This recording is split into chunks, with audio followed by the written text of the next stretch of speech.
So here I am continuing with probably part 5, which makes this part 6. Excuse me. That was hilarious. So I thought this is...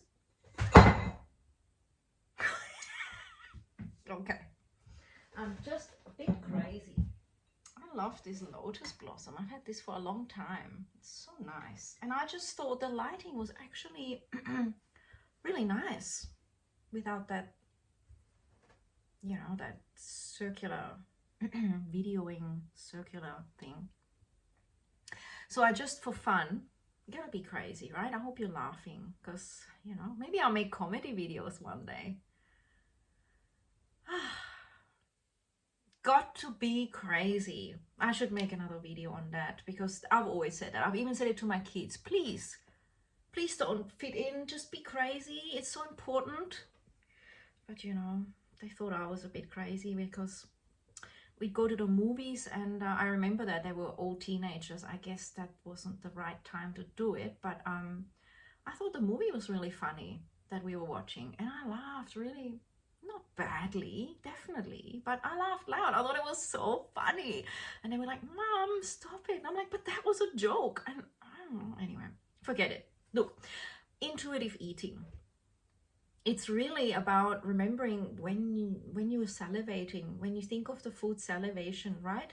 So, and if you've lost that, then hydrate more, because if we're really dehydrated, that often can be quite suppressed for a long time, and the body is kind of in that sort of stressed out mode. So yes, so think of what you might like I used to teach this. If you want to change your way of eating, and you find that you're eating a lot of things that you know aren't good for you, then think of things that are really healthy that you like, but you don't treat yourself to. For example, in those days, I would say a punnet of raspberries, a punnet of blueberries, blackberries,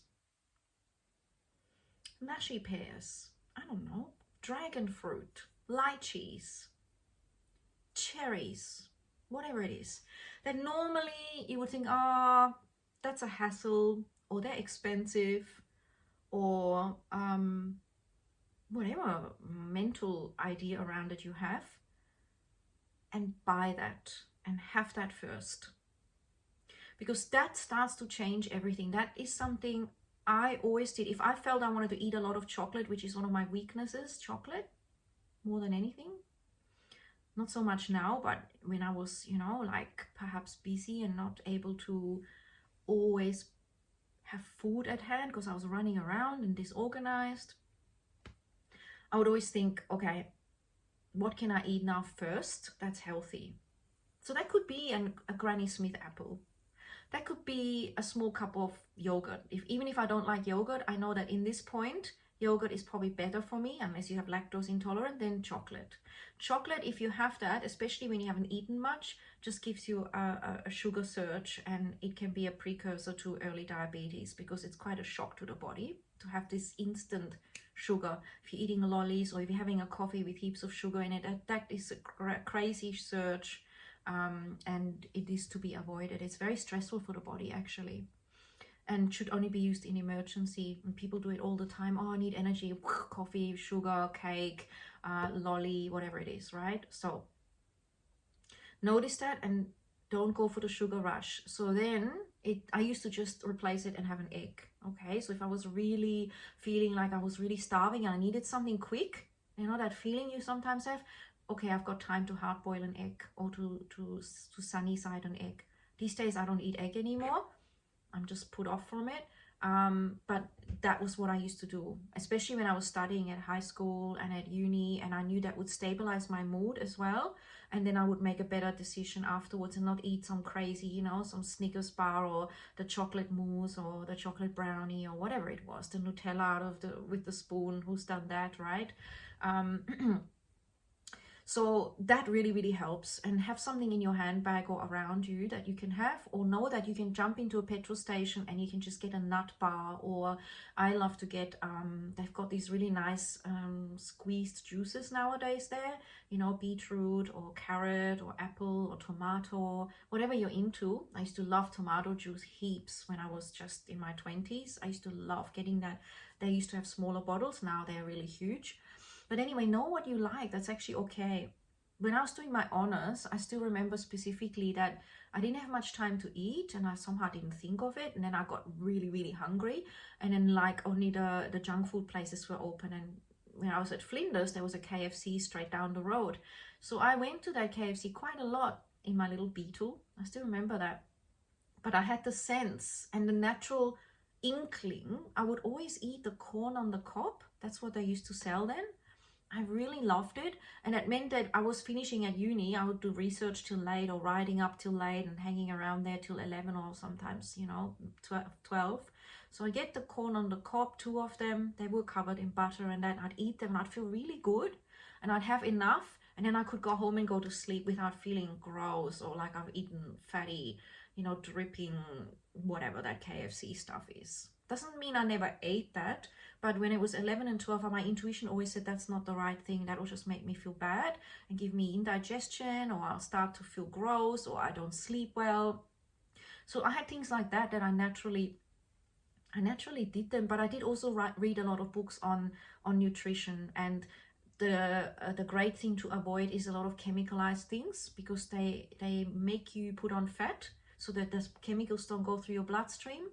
And also choose something healthy first, like even a glass of water before you do something irrational. Huge, gigantic. So if that's your new thing, I'm about to go and eat all that chocolate or the Nutella. Okay, I know. Let me just have that glass of water first. Your body always will thrive on having more water, unless you're drinking crazy amounts. You know, have that water hydrating, put a bit of squeeze of salt in, sea salt, maybe a squeeze of lemon, whatever it is. Or I like to have pomegranate juice, so I put a bit of pomegranate in and enjoy that. So after that, see if your decision is the same, and it's not so bad. You've already hydrated and taken that gap. Okay, you might end up deciding that you're gonna have some popcorn instead, or some almonds, or that you have the energy to cook yourself a stir fry, because you've given yourself that gap from that emergency. And the emergency is usually when we make those decisions that inherently we wouldn't make. I believe inherently we know what's right for us, and I believe inherently we would make really good decisions if we weren't coming from a stressful, rushed, my God, I need food, I need grounding, I need love, and we just need to get it through food, right? And so that pattern can be shifted.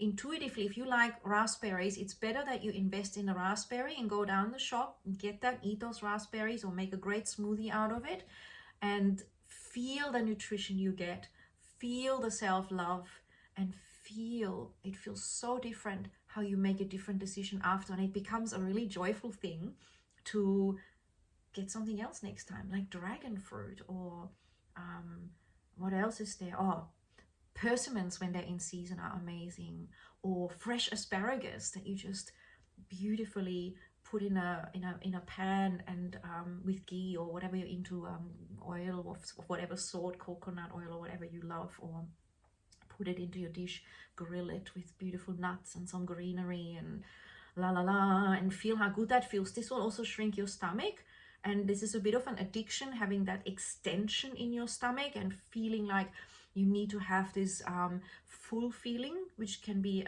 from childhood trauma, for having that security, and feeling also perhaps at some point you are nearly starving, and therefore you're craving that as a security. I'm never ever going to starve again, so therefore you have a habit of always wanting to fill up. These are all programs that are not rational, just like phobias aren't rational. They're programs of protection that are, phobias are extreme, but these are forms of structures that are not working if you're feeling you're eating unhealthily.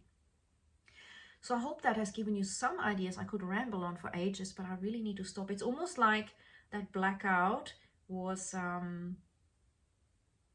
sign to stop. And by the way, the rest of the house was fine.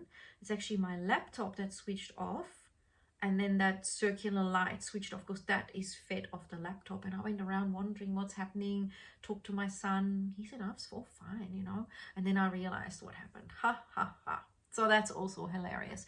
But yeah, finding out, writing down what healthy foods you like, having them at hand, not the chocolate or the chips or the nothing. So you have to go for the fast food. That's what they count on. And then it becomes addictive because they spend millions on making it irresistibly addictive and not necessarily, in fact, probably not at all healthy. My favorite so-called outdoor, what do you call it? Outside takeaway, not home cooked fast food is actually burritos. I think they're probably the healthiest thing. Some are better than others. But you can get some great, or nachos with avocado, like the nachos, the vegetarian. They are things I go to. So that's just how I like it. What works for you? How do you want to navigate it? Are you a person that needs a meal plan? Are you a person that just can flow with that? These days, with petrol stations having such amazing stuff, from juices to, you know, punnets of fruit to yogurts and blah blah blah, whatever. Amazing, really.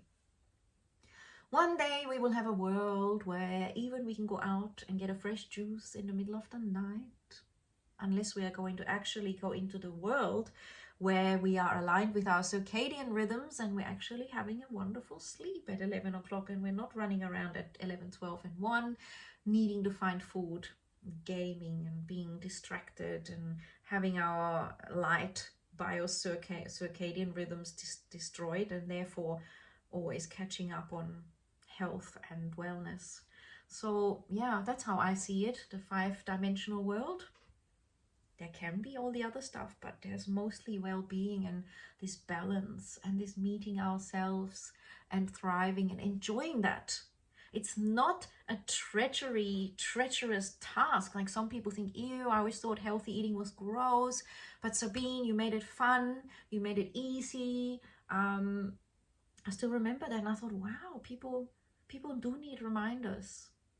And then of course there's simple dal cooking, simple salads, simple, even I cook very intuitively. I just know this and that could work and I put it together, and my kids don't always like it.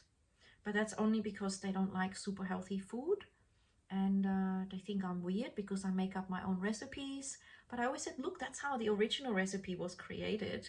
And I like making fusion food. Like I love to put the turmeric and the garlic and the ginger in with dishes that perhaps were an Asian stir fry. And I like to put in the asafoetida, for example, as well.